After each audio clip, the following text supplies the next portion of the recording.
Record TPCC chief Mahesh Kumar Goud కీలక నిర్ణయం తీసుకున్నారు.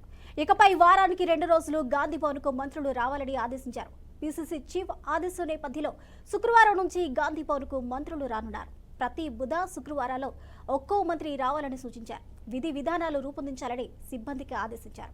పీసీసీ చీఫ్ మహేష్ కుమార్ గౌడ్ తీసుకున్న నిర్ణయం ఇప్పుడు చర్చనీయాంశమైంది. ఇదే అంశానికి సంబంధించి పూర్తి డీటెయిల్స్ ను మా ప్రతినిధి ధనుంజయ్ లైవ్ లో అందిస్తారు.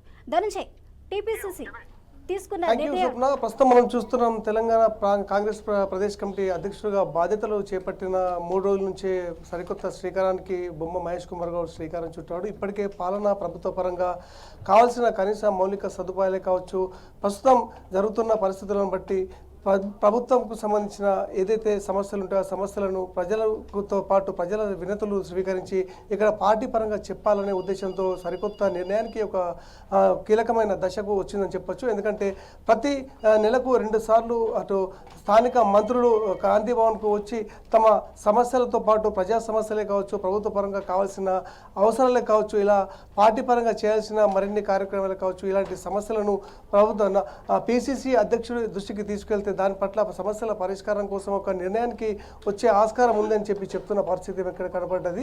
ఇప్పుడు ప్రస్తుతం మనం చూస్తున్నాం. ఎందుకంటే గత 3 రోజులుగా బాధ్యతలు చేపట్టిన నాటి నుంచి ఇప్పటికే ఒక కీలక నిర్ణయాలు మాత్రం శ్రీకారం చుడుతున్నారని చెప్పొచ్చు. ఎందుకంటే అనేక అభివృద్ధి సంక్షేమ కార్యక్రమాలతో పాటు కాంగ్రెస్ పార్టీ ఒక కీలక దశలకు చేరుకుంటుంది. ఇప్పటికే ముఖ్యమంత్రి రేవంత్ రెడ్డి సారథ్యంలో ప్రభుత్వ సంక్షేమ కార్యక్రమాలు ప్రజల్లోకి తీసుకెళ్తున్న తరుణంలో పార్టీ పరంగా అటు ఎమ్మెల్యేలే కావచ్చు, మంత్రులే కావచ్చు, ఏదైతే కీలక దశలో ఉన్నారు కాబట్టి వారికి కావాల్సిన నిర్ణయాలు సైతం తీసుకునే ఆస్కారం ఉంది. కాబట్టి ఈ నిర్ణయం మాత్రం ఒక తీసుకున్నారని చెప్పొచ్చు.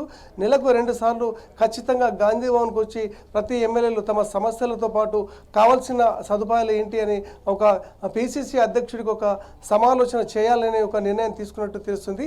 ఇలాంటి పరిస్థితుల్లో ఒకవైపు మంచి శుభపరిణామంగానే చెప్పుకోవచ్చు. ఎందుకంటే పీసీసీ అధ్యక్షుడిగా బాధ్యతలు చేపట్టిన 3 రోజుల్లోనే ఇలాంటి ఒక మంచి నిర్ణయాలకు ఒక్కొక్కటిగా శ్రీకారం చుడుతున్నారని చెప్పొచ్చు.